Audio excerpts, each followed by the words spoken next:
शीर्षक शिव और त्रिशूल का पौराणिक महत्व। प्राचीन काल में जब सृष्टि की रचना हो चुकी थी, तब भी अधर्म और अराजकता का अंधकार चारों ओर फैलने लगा था। देवता हो या मनुष्य, हर कोई किसी न किसी भय से ग्रसित था। तब ब्रह्मांड में एक दिव्य तेज प्रकट हुआ। वह थे भगवान महादेव, जो कैलाश पर समाधिस्थ होकर ध्यान में लीन थे। परंतु समय आ गया था कि शिव को केवल योगियों के ईश्वर के रूप में नहीं, बल्कि रक्षक और संहारक दोनों रूपों में अवतरित होना था। त्रिशूल की उत्पत्ति कथा है कि जब अधर्म अपने चरम पर था, तब स्वयं आदिशक्ति ने भगवान शिव से प्रार्थना की, प्रभु, धर्म की रक्षा हेतु आपको एक ऐसे अस्त्र की आवश्यकता है जो 3 लोकों पर संतुलन बनाए रख सके, देवलोक, मृत्युलोक और पाताल लोक। ये महादेव ने अपनी तपस्या से 3 प्राणिक शक्तियों को जागृत किया। सृजन की शक्ति, ब्रह्मा की ऊर्जा, पालन की शक्ति, विष्णु की ऊर्जा, संहार की शक्ति, स्वयं शिव की ऊर्जा। इन तीनों शक्तियों के संगम से एक दिव्य अस्त्र का जन्म हुआ, त्रिशूल। यह केवल एक शस्त्र नहीं था, बल्कि सृष्टि के 3 मूल सिद्धांतों का प्रतीक था, सृजन, संरक्षण और संहार। शस्त्र नहीं, संतुलन का प्रतीक। जब जब त्रिशूल भूमंडल पर प्रकट होता है, तब केवल विनाश नहीं होता, बल्कि अन्याय का अंत और धर्म की स्थापना होती है। त्रिशूल का पहला कांटा अहंकार को भेदता है, दूसरा अज्ञान को नष्ट करता है और तीसरा भय का अंत करता है। कहा जाता है कि त्रिशूल के प्रहार से पहले ही अधर्म स्वयं कांप उठता है, क्योंकि यह केवल शरीर को नहीं, बल्कि विचारों के अंधकार को भी चीर देता है। शिव और त्रिशूल का आध्यात्मिक रहस्य। त्रिशूल यह संकेत देता है कि जीवन के तीनों अवस्थाओं, भूत, वर्तमान और भविष्य, पर केवल वही विजय पा सकता है जो शिव की तरह निष्पृह, शांत और जागृत हो।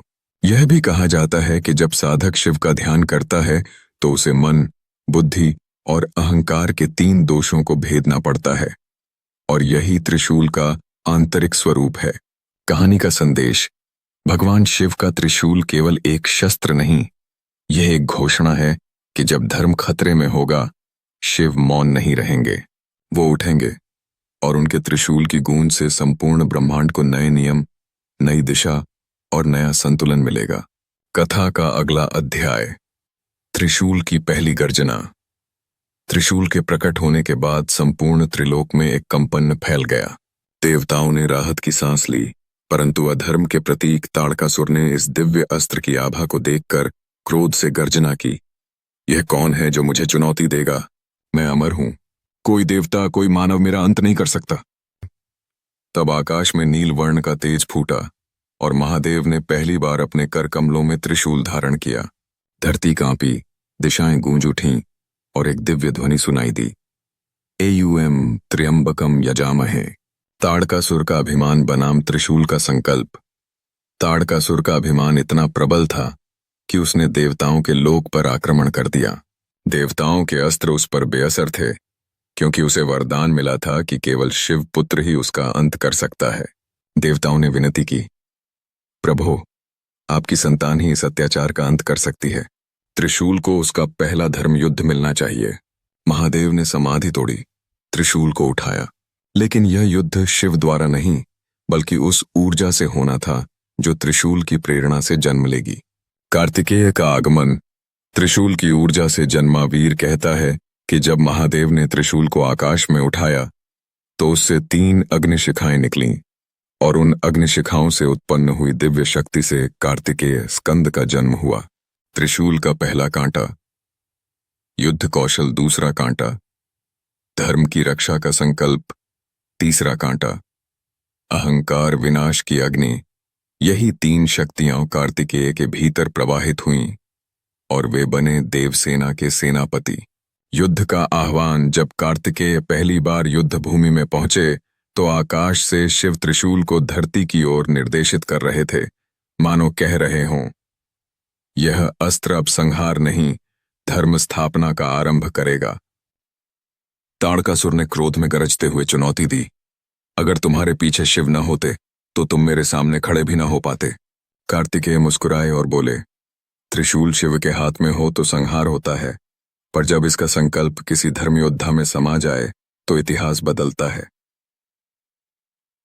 आ रहा है अध्याय धर्म युद्ध की शुरुआत।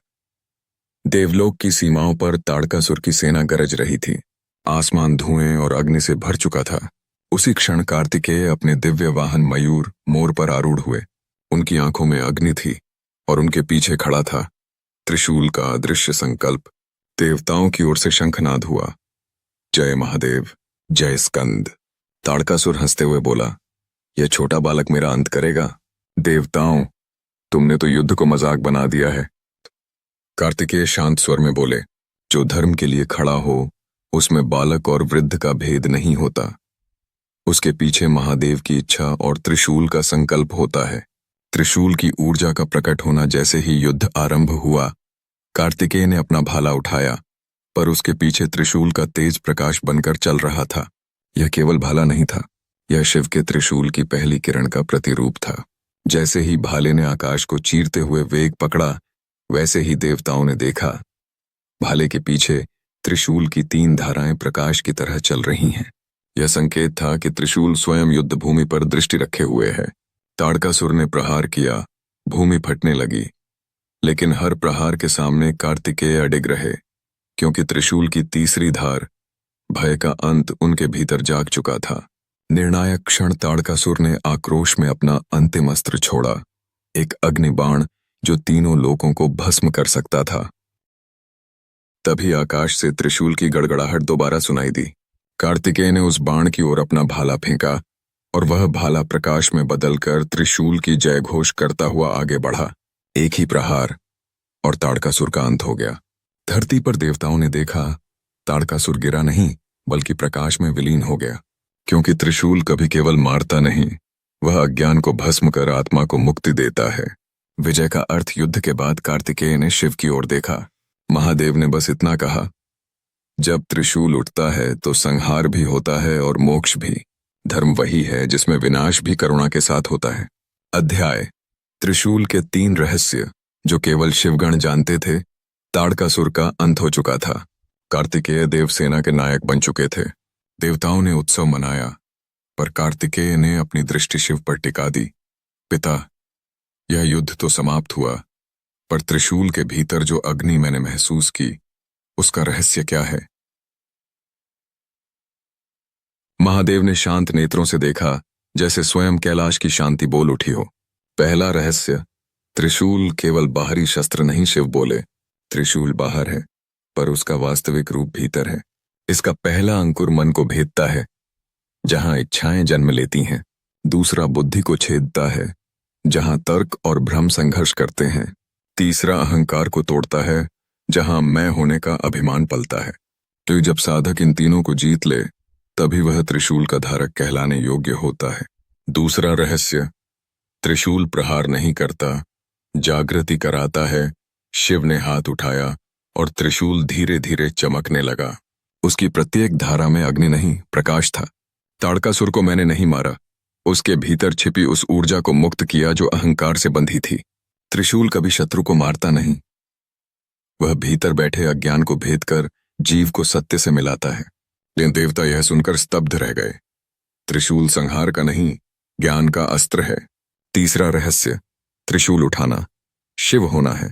शिव ने कहा, जिस दिन कोई योद्धा केवल दूसरों के लिए नहीं बल्कि अन्याय के विरुद्ध सत्य के लिए उठ खड़ा हो, उसी क्षण त्रिशूल उसकी आत्मा में प्रकट हो जाता है। त्रिशूल को धारण करने वाला व्यक्ति युद्ध नहीं करता, वह धर्म को संतुलित करता है। कार्तिकेय ने त्रिशूल की ओर प्रणाम किया, पर शिव ने रोककर कहा, त्रिशूल को हाथों से नहीं, हृदय से धारण किया जाता है। कथा समाप्त नहीं हुई, क्योंकि त्रिशूल का रहस्य अभी भी एक बचा है। अध्याय क्यों त्रिशूल केवल शिव के पास है? कार्तिकेय, गणेश, देवता और यहां तक कि देवार्षि नारद भी उस रहस्य को सुनने को उत्सुक हो उठे। प्रश्न सबके मन में था, त्रिशूल तो धर्म का प्रतीक है, तो फिर यह केवल महादेव के पास ही क्यों रहता है? क्या कोई अन्य देवता इसे धारण नहीं कर सकता? शिव ने क्षितिज की ओर देखा, जैसे समय भी उनकी प्रतीक्षा में ठहर गया हो। त्रिशूल का स्वभाव, स्थिरता और संहार का संतुलन। शिव बोले, संसार में सृजन करने वाले भी हैं, पालन करने वाले भी। लेकिन संहार करने वाला और फिर भी शांत रहने वाला केवल एक ही है, शिव। त्रिशूल केवल ताकत नहीं है, यह अंतिम निर्णय का प्रतीक है, और जो अंतिम निर्णय ले उसमें करुणा और वैराग्य एक साथ होना आवश्यक है। ब्रह्मा सृजन करते हैं, उनमें करुणा है पर संहार नहीं कर सकते। विष्णु पालन करते हैं, उनमें संतुलन है पर विरक्ति नहीं। परंतु शिव, वो तपस्वी भी, सन्यासी भी और संहारक भी, इसलिए त्रिशूल सदैव उनके हाथ में ही शोभा पाता है। त्रिशूल का केंद्र शांति। फिर शिव ने एक अद्भुत वाक्य कहा, त्रिशूल कभी क्रोध में नहीं उठता, वह केवल ब्रह्म शांति में उठाया जाता है। और यही कारण है कि त्रिशूल उठाने से पहले शिव ध्यान करते हैं, क्योंकि ध्यान के बिना उठाया गया अस्त्र विनाश करता है और ध्यान के साथ उठाया गया अस्त्र मुक्ति देता है।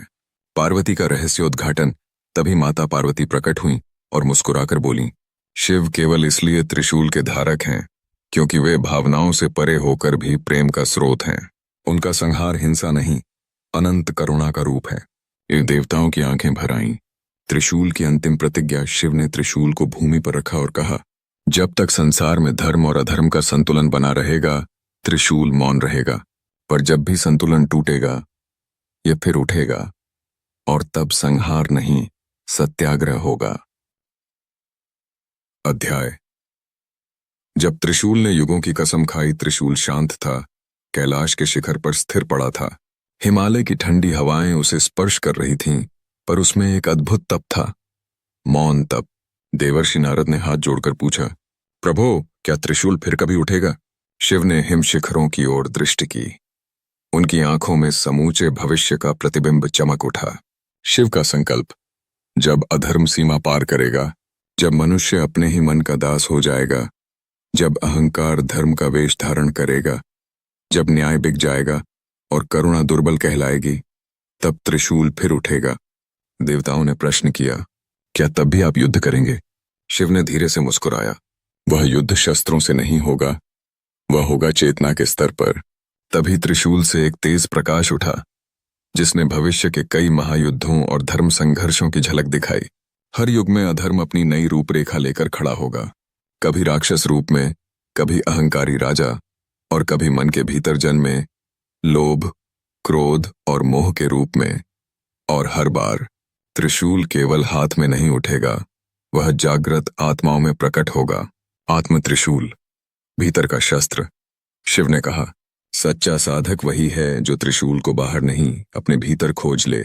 मन जब विकारों से टकराए, बुद्धि जब सत्य असत्य के बीच डगमगाए और अहंकार जब अधिकार की भाषा बोले, तभी भीतर का त्रिशूल उठाना होगा।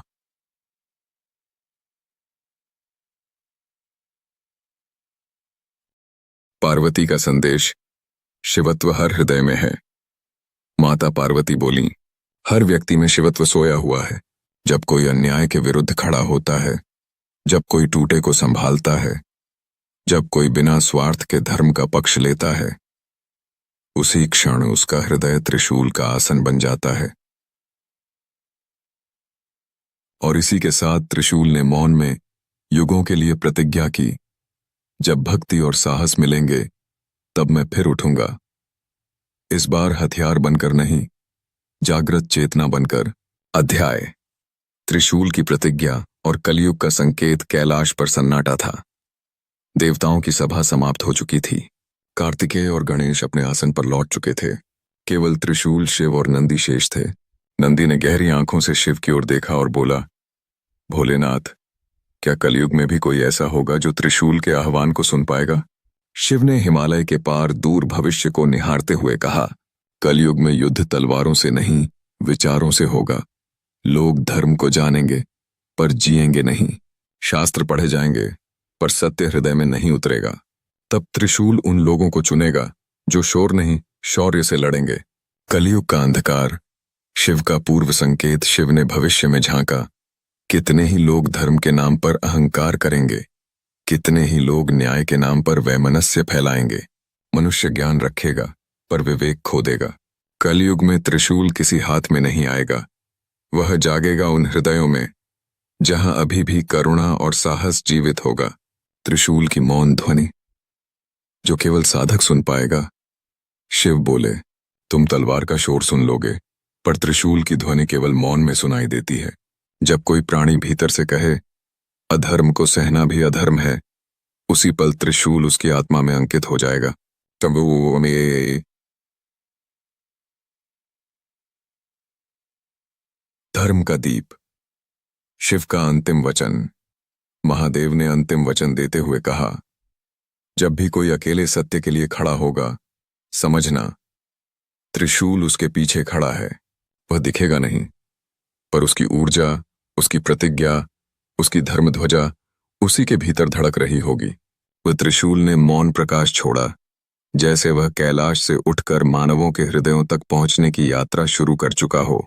और यहीं से शुरू होती है त्रिशूल की कलियुग यात्रा, जहां शिव किसी मूर्ति में नहीं, बल्कि धर्म के लिए जलती हुई आत्मा में प्रकट होंगे। अध्याय। जब त्रिशूल कलियुग में जागा। कलियुग।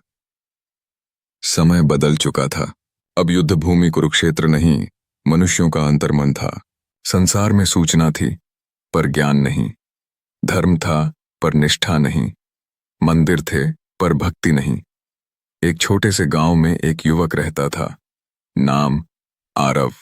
न कोई विशेष तपस्वी, न कोई ज्ञानी, पर उसके भीतर एक पीड़ा थी। अन्याय देखकर मौन रहना उसे असहनीय लगता था। शिव की मौन पुकार। एक दिन गांव में एक निर्दोष को झूठे आरोप में अपमानित किया गया। सब लोग देखते रहे, कोई नहीं बोला। आरव के भीतर कुछ टूटा। उसने क्रोध में नहीं, पीड़ा में कहा, अगर सब मौन रहेंगे तो फिर धर्म की रक्षा कौन करेगा। उसी क्षण उसके हृदय में एक अनजानी ध्वनि गूंजी, जैसे दूर कहीं से त्रिशूल की निनाद उठी हो। ध्वनि थी, धर्मो रक्षति रक्षितः। जो धर्म की रक्षा करता है, धर्म उसकी रक्षा करता है। आरव चौंक गया। आसपास किसी ने कुछ नहीं सुना, पर उसके भीतर कुछ जाग उठा था। त्रिशूल की पहली चिंगारी उस रात वह अकेला बैठा था। आकाश की ओर देखा और अंधेरे में कहा, अगर शिव हैं तो वो केवल कैलाश पर नहीं हो सकते। तभी हवा थम गई और एक क्षण को उसके हृदय में 3 बिंदुओं का तेज प्रकट हुआ, मानो त्रिशूल का प्रतीक उसकी आत्मा पर अंकित हो गया। पहला बिंदु, अन्याय अस्वीकार। दूसरा बिंदु, सत्य के लिए खड़ा होना। तीसरा बिंदु, भय पर विजय। उसे समझ आ गया, त्रिशूल धारण करने का अर्थ हथियार उठाना नहीं, सत्य को हथियार बनाना है। कैलाश से एक दिव्य संदेश उसी क्षण कैलाश पर्वत पर, जहां त्रिशूल स्थापित था, उसमें एक हल्की स्पंदन लहरी उठी। नंदी ने मुस्कुराकर शिव से कहा, प्रभो, किसी ने आपकी ध्वनि सुन ली है। शिव ने आंखें बंद की और बस इतना कहा, त्रिशूल अब मूर्ति से नहीं उठेगा, वह हृदयों से उठेगा। और यहीं से आरंभ हुआ त्रिशूल की कलियुग यात्रा, जहां एक साधारण मानव भक्त से योद्धा और फिर योद्धा से शिव स्वरूप की ओर बढ़ेगा। अध्याय। आरव का जागरण। त्रिशूल की शक्ति। आत्मा में आरव अब बदल चुका था। पहली बार उसने महसूस किया था कि शक्ति केवल बाहरी नहीं, भीतर भी हो सकती है। गांव के लोग अब भी डर से चुप थे, लेकिन आरव का मन अब त्रिशूल की चेतना से जल रहा था। पहला परीक्षण। अन्याय का सामना। एक दिन गांव में एक शक्तिशाली जमींदार ने गरीबों की जमीन हड़पने की साजिश रची। लोग भय के कारण चुप थे। आरव ने कहा, यदि हम मौन रहेंगे तो अधर्म हमेशा जीतेगा। तभी उसके हृदय में त्रिशूल की पहली किरण चमकी। यह कोई शस्त्र नहीं था, पर उसमें साहस, निर्णय और अडिग संकल्प था। आरव बिना किसी हिंसा के जमींदार के सामने खड़ा हुआ। उसने सत्य और न्याय के लिए बोलना शुरू किया। जमींदार ने धमकाया, पर आरव अडिग रहा। और वही शक्ति, त्रिशूल की जागृत चेतना, लोगों के हृदय में भी उतरने लगी। त्रिशूल का दूसरा रहस्य। भय पर विजय। आरव ने महसूस किया कि सत्य बोलने से पहले भी डर आता है, पर त्रिशूल की ऊर्जा ने उसे बताया, जो भय को जानता है और फिर भी खड़ा होता है, वही त्रिशूल का असली धारक है। उसने अपने भीतर 3 बिंदुओं को देखा। अहंकार नहीं, भय नहीं, संकल्प प्रबल। और अचानक गांव वाले उठ खड़े हुए। उनके भीतर भी त्रिशूल की छाया उतर आई थी। शिव का संदेश। रात में आरव ने सपने में देखा, कैलाश पर शिव त्रिशूल उठाए खड़े थे। शिव बोले, आरव, ध्यान रखो, त्रिशूल केवल शक्ति नहीं, यह सत्य, साहस और करुणा का प्रतीक है। जब तुम इसे धारण करोगे तो कोई भी अन्याय तुम्हें नहीं रोक पाएगा। पर याद रखना, त्रिशूल का असली अस्त्र तेरा हृदय है। आरव का परिवर्तन। अब आरव केवल एक साधारण युवक नहीं रहा, वह त्रिशूलधारी बन चुका था। न कि हाथ में तलवार लिए, बल्कि अपने हृदय और विवेक के अस्त्र से। गांव में अधर्म धीरे धीरे कम होने लगा। लोगों ने साहस देखा और उनकी आत्मा में भी त्रिशूल का प्रतीक जागृत हुआ। और यहीं से शुरू होती है कलयुग में त्रिशूल की वास्तविक यात्रा, जहां शिव केवल कैलाश पर नहीं, धर्म के लिए उठने वाले हर मनुष्य के भीतर प्रकट होंगे। अध्याय: त्रिशूल का प्रभाव। आरव और गांव का परिवर्तन। आरव अब केवल अपने गांव का ही नहीं, बल्कि आसपास के छोटे छोटे कस्बों और गांवों का भी प्रतीक बन चुका था।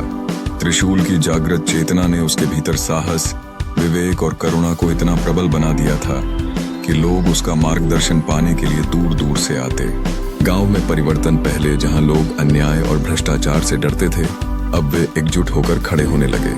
गरीबों के अधिकार की रक्षा हुई और गांव में न्याय और सत्य की प्रतिष्ठा बढ़ी। आरव ने केवल आदेश नहीं दिए, बल्कि अपने भीतर त्रिशूल का उदाहरण दिखाया। हर निर्णय में उसने सत्य, साहस और करुणा का पालन किया। त्रिशूल की चेतना का प्रसार। जैसे जैसे आरव ने सत्य का पालन किया, त्रिशूल की ऊर्जा उसके आसपास फैलने लगी। यह कोई अदृश्य शक्ति थी जो लोगों के हृदय में उतर रही थी। जो लोग डरते थे उनमें साहस जागा, जो लोग अंधविश्वास में उलझे थे उनमें विवेक जागा, जो लोग केवल स्वार्थी थे उनमें करुणा का बीज अंकित हुआ। देवर्षि नारद ने देखा और कहा, देखो, शिव की शक्ति अब केवल कैलाश पर नहीं, यह भूमि पर उतर चुकी है। त्रिशूल अब मानवों के हृदय में है। आरव का नया उद्देश्य। आरव ने महसूस किया कि उसकी यात्रा अब केवल गांव तक सीमित नहीं।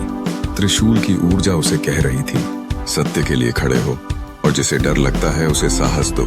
जो अंधकार में है उसे प्रकाश दिखा। यही है त्रिशूल का असली कार्य। आरव ने तय किया, वह सिर्फ अपना ही नहीं, बल्कि आसपास के शहर और युग के लोगों के भीतर त्रिशूल की चेतना जागृत करेगा। शिव का संतोष। कैलाश पर शिव ने देखा और मुस्कुराए। नंदी ने पूछा, प्रभु, क्या अब आरव त्रिशूल का असली धारक बन गया? शिव ने उत्तर दिया, हाँ नंदी, अब त्रिशूल केवल हथियार नहीं, यह धर्म की चेतना बन चुका है। आरव ने इसे धारण किया है और इसी के साथ कलयुग में न्याय और धर्म का संचार शुरू हुआ है। और यहीं से त्रिशूल की वास्तविक यात्रा आगे बढ़ती है, जहां हर साधारण मानव जो सत्य और धर्म के लिए खड़ा होता है, त्रिशूल की ऊर्जा से जागृत होकर शिवत्व का अनुभव करता है। अध्याय: आरव का युग नायक बनना। त्रिशूल की ऊर्जा अब आरव के भीतर पूरी तरह जागृत हो चुकी थी। वह अब सिर्फ गांव का युवा नहीं रहा, वह एक युग नायक बन चुका था। शहरों में फैलता न्याय। आरव ने गांव के उदाहरण से प्रेरणा लेकर आसपास के शहरों में कदम रखा। हर जगह लोग भय और अन्याय के कारण चुप थे, पर आरव ने केवल अपने हृदय का त्रिशूल उठाया। शहरों में व्यापारी और राजा अपने स्वार्थ में बंधे थे, लेकिन आरव ने केवल आदेश नहीं दिया, बल्कि सत्य और धर्म का उदाहरण खुद बनकर दिखाया। उसकी उपस्थिति में लोग अपने भीतर छुपी हिम्मत और करुणा को महसूस करने लगे। त्रिशूल की चेतना अब सड़कों और गलियों में भी गूंजने लगी, मानो हर व्यक्ति के भीतर एक अदृश्य शक्ति जागृत हो रही हो। दुष्टों का सामना। जिन लोगों ने अधर्म का रास्ता अपनाया था, उन्होंने आरव को चुनौती दी, लेकिन आरव ने देखा, त्रिशूल हथियार नहीं है, यह विचारों और हृदय की शक्ति है। जब दुष्ट उसके सामने खड़े हुए, वह सिर्फ अपने सत्य और साहस के प्रकाश से उन्हें भयभीत कर दिया। उनका अहंकार टूट गया और वे अपने कर्मों का पश्चाताप करने लगे। त्रिशूल का संदेश। आरव ने महसूस किया कि त्रिशूल केवल उसकी शक्ति का स्रोत नहीं है, यह हर उस व्यक्ति के भीतर जागृत हो सकता है जो धर्म और सत्य के लिए खड़ा होता है, जिसने अन्याय देखा और चुप नहीं रहा, जिसने भय के बावजूद साहस दिखाया, जिसने अपने स्वार्थ को त्याग कर समाज और धर्म की रक्षा की। शिव का आशीर्वाद। रात में आरव ने सपनों में देखा कि कैलाश पर शिव त्रिशूल उठाए खड़े हैं। शिव बोले, आरव, अब तुम केवल मेरा अनुयायी नहीं, तुम मेरे हाथ का प्रतीक बन चुके हो। त्रिशूल केवल तुम में नहीं, तुम्हारे साथ खड़े हर व्यक्ति में भी है। यही है कलयुग में धर्म की विजय। यात्रा जारी। आरव अब हर नगर और गांव में घूमकर धर्म और न्याय का संदेश फैला रहा था। त्रिशूल केवल हथियार नहीं रहा, यह सत्य, साहस और करुणा का प्रतीक बन गया। हर व्यक्ति जिसने आरव की बात मानी और अपने भीतर जागृत त्रिशूल को पहचाना, वह शिवत्व का अनुभव करने लगा। और इस तरह कलयुग में त्रिशूल की शक्ति सिर्फ महादेव के हाथ में नहीं, बल्कि हर जागृत, साहसी और धर्मप्रिय हृदय में उतरने लगी। अध्याय: त्रिशूल का युगव्यापी संचार आरव अब केवल एक व्यक्ति नहीं रहा, वह एक आंदोलन का प्रतीक बन गया था। त्रिशूल की ऊर्जा ने उसके अनुयायियों के हृदयों में भी स्थान बना लिया था। छोटे संघर्ष, बड़ा प्रभाव। छोटे गांवों में गरीब और दबे लोग अब अपने अधिकारों के लिए आवाज उठाने लगे। नगरों में व्यापारी और अधिकारियों ने अपने स्वार्थ छोड़कर सत्य और न्याय का मार्ग अपनाया। लोग समझने लगे कि धर्म की रक्षा किसी देवता पर निर्भर नहीं, बल्कि उनके अपने हृदय में जागृत शक्ति पर है। हर छोटे संघर्ष में त्रिशूल की शक्ति, साहस, विवेक और करुणा प्रकट होती थी। जैसे जैसे आरव और उसके अनुयायी बढ़ते गए, लोग उन्हें त्रिशूलधारी लोग कहने लगे। दुष्टों का विरोध और भय का अंत। जहां पहले लोग डर और अधर्म के सामने चुप रहते थे, अब वे आरव और उसके अनुयायियों के साहस से प्रेरित होकर खड़े हुए।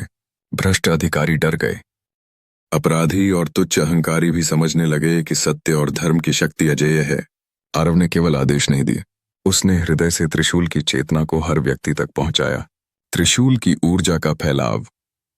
त्रिशूल अब केवल आरव में नहीं रहा, बल्कि उन हजारों लोगों में प्रकट हो गया जिन्होंने सत्य, धर्म और करुणा के लिए खड़ा होना सीखा।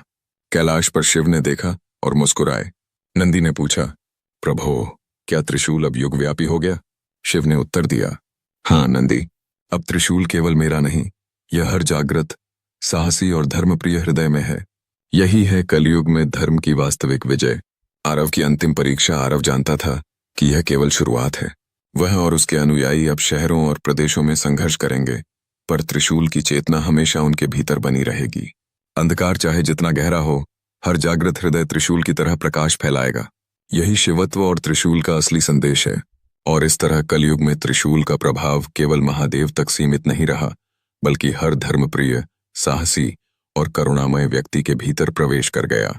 अध्याय: त्रिशूलधारी अनुयायियों का महासंघर्ष। आरव और उनके अनुयायी अब केवल गांव या नगर तक सीमित नहीं रहे। त्रिशूल की चेतना के साथ वे पूरे प्रदेश में फैल चुके थे। हर जगह अन्याय, भ्रष्टाचार और अधर्म का सामना कर रहे थे। महासंघर्ष की शुरुआत दुष्ट शासक और लालची राजाओं ने मिलकर एक सैन्य और अन्याय की गठबंधन सेना बनाई। उनका उद्देश्य था त्रिशूलधारी आंदोलन को दबाना और धर्म के विचारों को समाप्त करना।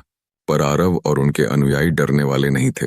उनके भीतर त्रिशूल की शक्ति जागृत थी, जो केवल हथियार नहीं, सत्य, साहस और करुणा का प्रतीक था। त्रिशूल की शक्ति का प्रकट होना। महासंघर्ष की पहली रात में आरव ने अपने अनुयायियों को कहा, त्रिशूल हमारे हाथ में नहीं है, ये हमारे भीतर है। जब हम भय के बावजूद सत्य के लिए खड़े होंगे, तब त्रिशूल हमें मार्ग दिखाएगा। जैसे ही युद्ध आरंभ हुआ, अनुयायियों ने केवल तलवार उठाई नहीं, बल्कि अपने हृदय और विचारों का त्रिशूल उठाया। उनके साहस ने डर फैलाया, उनके न्यायप्रिय निर्णयों ने भ्रष्टाचार को झकझोर दिया और करुणा ने लोगों को साथ लाया। महाशक्ति का संगम। जैसे जैसे महासंघर्ष बढ़ा, त्रिशूल की ऊर्जा सभी जागृत हृदयों में फैल गई। छोटे गांवों के किसान, व्यापारी और युवा अब धर्म और न्याय के प्रहरी बन गए। दुष्टों के अंदर भय और पश्चाताप जागा। अधर्म का साम्राज्य धीरे धीरे ढहने लगा। कैलाश पर शिव ने देखा और मुस्कुराए। नंदी ने पूछा, प्रभो, क्या त्रिशूल अब पूरे प्रदेश में फैला? शिव ने उत्तर दिया, हाँ नंदी, त्रिशूल अब केवल एक शस्त्र नहीं, यह हजारों हृदयों की चेतना बन चुका है। यही कलयुग में धर्म और न्याय की वास्तविक शक्ति है। आरव का संदेश। आरव ने महासंघर्ष के बाद अनुयायियों से कहा, युद्ध केवल तलवारों से नहीं, यह विचारों और हृदयों से लड़ना है। जो भी धर्म और न्याय के लिए खड़ा होगा, वह त्रिशूल का धारक बन जाएगा। यही शिव और त्रिशूल का वास्तविक संदेश है। और इस तरह त्रिशूलधारी अनुयायियों के माध्यम से कलयुग में धर्म, न्याय और सत्य की विजय होने लगी। त्रिशूल अब केवल महादेव का प्रतीक नहीं रहा, बल्कि हर जागृत, साहसी और करुणामय हृदय का प्रतीक बन गया। अध्याय: त्रिशूलधारी आंदोलन का चरम। अधर्म का अंतिम विनाश। आरव और उसके अनुयायी अब पूरे प्रदेश में फैल चुके थे। त्रिशूल की चेतना हर हृदय में उतर चुकी थी। अब उनका सामना केवल छोटे दुष्टों से नहीं, बल्कि महान और शक्तिशाली अधर्मी साम्राज्य से था, जिसने वर्षों तक अन्याय और भ्रष्टाचार का शासन किया। महासंघर्ष का आरंभ। अधर्मी राजा और उनके सेनापति अपने अजेय होने का दावा करते थे। उन्होंने सबसे शक्तिशाली हथियार और सेना तैयार की, पर आरव और अनुयायी अब केवल शस्त्रों पर भरोसा नहीं करते थे। उनके भीतर त्रिशूल की चेतना थी, जो डर, अहंकार और अन्याय को भेद सकती थी। आरव ने अनुयायियों से कहा, युद्ध केवल तलवारों से नहीं होगा। हमारा शस्त्र हमारा सत्य है, हमारी शक्ति हमारी करुणा है, और हमारा आह्वान त्रिशूल है। जो भी हमें रोकने आएगा वह केवल अपने भीतर के अधर्म से मरेगा। त्रिशूल की वास्तविक शक्ति जैसे ही महासंघर्ष शुरू हुआ। 1. सत्य का आभास। अनुयायियों के हर निर्णय ने अधर्मी सेनाओं में भ्रम और भय पैदा किया। 2. साहस का प्रकाश। उनके अडिग हृदय ने लाखों लोगों को प्रेरित किया कि वे अन्याय के खिलाफ खड़े हों। 3. करुणा का प्रभाव। अत्याचारियों ने देखा कि केवल विनाश नहीं, उनकी आत्मा की मुक्ति भी संभव है, और कई ने अपने कर्मों का पश्चाताप किया। त्रिशूल की शक्ति अब केवल आरव में नहीं, बल्कि हर अनुयायी में प्रकट हो रही थी, और अधर्म का साम्राज्य धीरे धीरे ढहने लगा। शिव का आशीर्वाद। कैलाश पर शिव ने देखा और मुस्कुराए। नंदी ने पूछा, प्रभु, क्या यह महासंघर्ष समाप्त हो गया? शिव ने उत्तर दिया, अधर्म विनष्ट हुआ है, पर याद रखना, त्रिशूल कभी स्थिर नहीं रहता। यह हमेशा जागृत हृदयों के भीतर रहेगा। जो सत्य और धर्म के लिए खड़ा होगा वही इसे धारण करेगा। आरव और उसके अनुयायी इसे सफलतापूर्वक समझ गए हैं। अंतिम विजय अधर्मी साम्राज्य का पतन हुआ। राष्ट्र में न्याय, धर्म और करुणा की स्थापना हुई। गांव और शहर दोनों में सत्य और साहस का प्रकाश फैला। लोग समझ गए कि शक्ति केवल तलवार में नहीं, बल्कि हृदय और विवेक में होती है। आरव ने अपने अनुयायियों से कहा, त्रिशूल अब केवल मेरा नहीं, यह हर उस व्यक्ति के भीतर है जो धर्म और सत्य के लिए खड़ा होता है। अधर्म चाहे कितना भी प्रबल क्यों न हो, जागृत हृदय इसे हमेशा परास्त कर देंगे। और इस तरह त्रिशूलधारी आंदोलन ने कलयुग में धर्म और न्याय की विजय सुनिश्चित की। त्रिशूल अब केवल महादेव का प्रतीक नहीं रहा, यह हर साहसी, धर्मप्रिय और जागृत हृदय की शक्ति बन गया। अंतिम अध्याय, त्रिशूल की शाश्वत यात्रा। त्रिशूल अब केवल आरव और उसके अनुयायियों तक सीमित नहीं रहा, यह हर जागृत, साहसी और धर्मप्रिय हृदय में प्रवेश कर चुका था। अब उसकी यात्रा संपूर्ण मानवता के भीतर हो रही थी। शाश्वत चेतना त्रिशूल अब केवल हथियार नहीं, विचारों और कर्मों का प्रतीक बन चुका था। हर व्यक्ति जो सत्य, न्याय और करुणा के लिए खड़ा होता, उसके भीतर त्रिशूल की ऊर्जा जागृत हो जाती। यह चेतना बताती थी कि धर्म की रक्षा केवल देवता पर निर्भर नहीं, बल्कि प्रत्येक जागृत हृदय पर निर्भर करती है। आरव ने महसूस किया, त्रिशूल अब मेरी नहीं, यह हर उस व्यक्ति की शक्ति है जो अन्याय के विरुद्ध खड़ा होता है। इसे धारण करना कोई सम्मान नहीं, यह कर्तव्य और प्रतिबद्धता है। भविष्य के युगों के लिए संदेश शिव ने कैलाश से देखा और बोले, यह केवल आरव या आज का युग नहीं है, त्रिशूल हमेशा उठता रहेगा। जब भी अधर्म बढ़ेगा, जब भी अन्याय प्रबल होगा, जागृत हृदय इसे महसूस करेंगे और उठेंगे। नंदी ने पूछा, प्रभु, क्या इसका अर्थ है कि त्रिशूल कभी समाप्त नहीं होगा? शिव मुस्कुराए और कहा, त्रिशूल कभी समाप्त नहीं होता, यह हमेशा चेतना के भीतर रहेगा। युग बदलेंगे, राजा बदलेंगे, लोग बदलेंगे, पर त्रिशूल का संदेश और शक्ति सदैव जीवित रहेगी। त्रिशूल और मानवता। अब त्रिशूल की यात्रा केवल शारीरिक रूप में नहीं, बल्कि हर हृदय और प्रत्येक मनुष्य के विचारों में हो रही थी। छोटे गांव के साधक से लेकर महान शहरों के नेताओं तक, विद्या, न्याय और करुणा के माध्यम से हर व्यक्ति अपने भीतर त्रिशूल उठाने लगा। इस तरह त्रिशूल महादेव का प्रतीक होने के साथ साथ मानवता का शाश्वत प्रेरक बन गया। कथा का अंतिम संदेश, त्रिशूल केवल शस्त्र नहीं, यह सत्य, साहस और करुणा का प्रतीक है। जो इसे अपने हृदय में जागृत करता है, वही वास्तव में महादेव का अनुयायी है। अधर्म चाहे कितना भी प्रबल हो, जागृत हृदय इसे सदैव परास्त कर देंगे। अध्याय, त्रिशूल की दिव्यता का प्रकट रूप। अब आरव और उनके अनुयायी सिर्फ संघर्ष नहीं कर रहे थे, वे त्रिशूल की दिव्यता और चेतना का प्रसार कर रहे थे। त्रिशूल अब न केवल हथियार बल्कि शिक्षा, प्रेरणा और चेतना का प्रतीक बन चुका था। सत्य और करुणा का प्रकाश। आरव ने देखा कि जहां भी लोग त्रिशूल की चेतना को अपनाते हैं, अधर्म कमजोर पड़ जाता, लोगों में साहस और निष्ठा जागृत होती। निर्णय केवल स्वार्थ या भय से नहीं बल्कि सत्य और न्याय के आधार पर लिए जाते हैं। छोटे बच्चों ने सीखना शुरू किया कि सच्चाई और करुणा ही सबसे बड़ी शक्ति है। युवकों ने निर्णय लेना सीखा कि धर्म और साहस का पालन करना ही त्रिशूल का वास्तविक अर्थ है। अधर्म का अंतिम मुकाबला। अधर्मी राजा और शक्तिशाली शक्तियां अब समझ चुकी थीं कि बल और संख्या से कुछ नहीं होगा। आरव और उसके अनुयायी केवल अपने हृदय की शक्ति से लड़ रहे थे, जैसे त्रिशूल की शक्ति उनके भीतर जागृत हो गई हो। उनका साहस, विवेक और करुणा अधर्मियों के भीतर डर और पश्चाताप पैदा करने लगे। धीरे धीरे अधर्मियों ने अपने अत्याचार छोड़ दिए।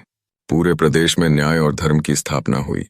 त्रिशूल अब आरव के हाथ में नहीं, हर जागृत हृदय में प्रकट हो चुका था। शिव का अंतिम संदेश। कैलाश पर शिव ने नंदी से कहा, त्रिशूल अब केवल मेरे हाथ में नहीं है, यह उन सभी में है जो साहस, सत्य और करुणा के लिए खड़े होंगे। यह युगों तक जागृत रहेगा। अधर्म चाहे कितनी भी शक्ति रखे, जागृत हृदय इसे सदैव परास्त करेंगे। ये त्रिशूल और मानवता। त्रिशूल अब हर छोटे गांव, शहर और नगर में फैल चुका है। यह किसी शस्त्र की तरह नहीं, हृदय और चेतना की शक्ति के रूप में मौजूद है। जो भी व्यक्ति साहस, न्याय और करुणा के लिए खड़ा होगा, वह स्वयं त्रिशूलधारी बन जाएगा। कथा का शाश्वत संदेश। त्रिशूल केवल महादेव का प्रतीक नहीं है, यह हर जागृत हृदय में सत्य, साहस और करुणा का अस्त्र है। अधर्म चाहे कितनी भी प्रबल हो, जागृत हृदय इसे हमेशा परास्त करेगा। यही त्रिशूल की शाश्वत यात्रा है। अध्याय: त्रिशूल की दिव्यता का अंतिम प्रसार। त्रिशूल अब केवल आरव और उनके अनुयायियों तक सीमित नहीं रहा, यह हर जागृत हृदय में प्रकट होने लगी थी और उसके द्वारा फैलने वाला प्रभाव पूरे युग में दिखाई देने लगा। धर्म का विस्तार छोटे गांव से लेकर बड़े नगरों तक। लोग अब धर्म और सत्य के लिए खड़े होने लगे। अधर्मी अधिकारी, लालची व्यापारी और अन्याय करने वाले लोग अपने कृत्यों का पश्चाताप करने लगे। त्रिशूल की ऊर्जा ने लोगों के मन और हृदय को जगाया। सत्य बोलना, न्याय करना और करुणा दिखाना अब जीवन का नियम बन गया। आरव ने महसूस किया, त्रिशूल अब केवल शक्ति का प्रतीक नहीं, यह हर हृदय में जागृत धर्म और चेतना का प्रकाश बन चुका है। अधर्म का अंत महासंघर्ष में अधर्मी राजा और उनके सेनापति अब अकेले खड़े थे। उनकी सेना, उनकी शक्ति सब असफल हो रही थी, क्योंकि त्रिशूल की चेतना अब हर व्यक्ति के भीतर जागृत थी। उनके डर ने उन्हें पराजित किया, उनका अहंकार टूट गया और अंततः अधर्म का साम्राज्य पूर्ण रूप से समाप्त हो गया। आरव और उनके अनुयायियों ने बिना किसी क्रूरता के न्याय और धर्म की स्थापना की। त्रिशूल अब केवल आरव का नहीं, बल्कि सभी धर्मप्रिय और जागृत हृदयों का प्रतीक बन गया। शिव का दिव्य संदेश। कैलाश पर शिव ने देखा और नंदी से कहा, त्रिशूल अब शस्त्र नहीं रहा, यह सत्य, साहस और करुणा की चेतना बन गया है। जो भी इसे अपने हृदय में जागृत करेगा, वही वास्तविक त्रिशूलधारी है। अधर्म चाहे कितनी भी शक्ति रखे, जागृत हृदय इसे सदैव परास्त करेगा। त्रिशूल की शाश्वत यात्रा। त्रिशूल अब युगों तक जागृत रहेगा। यह केवल बाहरी युद्ध का प्रतीक नहीं, बल्कि हर व्यक्ति के भीतर धर्म और सत्य के लिए खड़े होने का प्रतीक है। आरव और उसके अनुयायी के माध्यम से यह संदेश फैल चुका है कि सत्य, साहस और करुणा से बड़ा अस्त्र कोई नहीं। कथा का शाश्वत संदेश। त्रिशूल केवल महादेव का प्रतीक नहीं है, यह हर जागृत हृदय में सत्य, साहस और करुणा का अस्त्र है। जो भी इसे धारण करेगा, वह युगों तक न्याय और धर्म की स्थापना करेगा, और अधर्म चाहे जितना भी प्रबल हो, जागृत हृदय इसे सदैव परास्त करेगा। अंतिम अध्याय: त्रिशूल की शाश्वत विजय और युगों तक यात्रा। त्रिशूल अब केवल आरव और उनके अनुयायियों तक सीमित नहीं रहा, यह हर जागृत हृदय में प्रवाहित हो चुका था और उसका प्रभाव पूरे प्रदेश और युगों तक फैलने लगा। धर्म और सत्य का प्रभुत्व छोटे गांव, शहर और नगर, सभी में लोग अब धर्म, सत्य और न्याय के लिए खड़े हुए। अधर्मी और अन्यायकारी लोग अब भयभीत थे। त्रिशूल की चेतना ने सभी हृदयों में साहस, विवेक और करुणा का संचार कर दिया। आरव ने महसूस किया, त्रिशूल अब केवल शक्ति का प्रतीक नहीं, यह हर हृदय में जागृत धर्म और चेतना का प्रकाश बन चुका है। अधर्म का पूर्ण अंत। अधर्मी राजा और उनके सेनापति अब अकेले थे। उनकी सेना, उनकी ताकत सब असफल हो गई। त्रिशूल की चेतना ने उनके अहंकार और अन्याय को भस्म कर दिया। लोग अब सत्य बोलने, न्याय करने और करुणा दिखाने लगे। त्रिशूल अब केवल आरव का नहीं, सभी धर्मप्रिय और जागृत हृदयों का प्रतीक बन गया। शिव का दिव्य संदेश कैलाश पर शिव ने देखा और नंदी से कहा, त्रिशूल अब केवल शस्त्र नहीं रहा, यह सत्य, साहस और करुणा की चेतना बन गया है। जो भी इसे अपने हृदय में जागृत करेगा वही वास्तविक त्रिशूलधारी है। अधर्म चाहे कितना भी प्रबल हो, जागृत हृदय इसे सदैव परास्त करेगा। त्रिशूल की शाश्वत यात्रा। त्रिशूल अब युगों तक जागृत रहेगा। यह केवल बाहरी युद्ध का प्रतीक नहीं, बल्कि हर व्यक्ति के भीतर धर्म और सत्य के लिए खड़े होने का प्रतीक है। आरव और उसके अनुयायियों के माध्यम से यह संदेश फैल चुका है कि सत्य, साहस और करुणा से बड़ा अस्त्र कोई नहीं। कथा का शाश्वत संदेश। त्रिशूल केवल महादेव का प्रतीक नहीं है, यह हर जागृत हृदय में सत्य, साहस और करुणा का अस्त्र है। जो भी इसे धारण करेगा वह युगों तक न्याय और धर्म की स्थापना करेगा, और अधर्म चाहे जितना भी प्रबल हो, जागृत हृदय इसे सदैव परास्त करेगा। कथा का प्रस्तावित शीर्षक त्रिशूलधारी, महादेव की शक्ति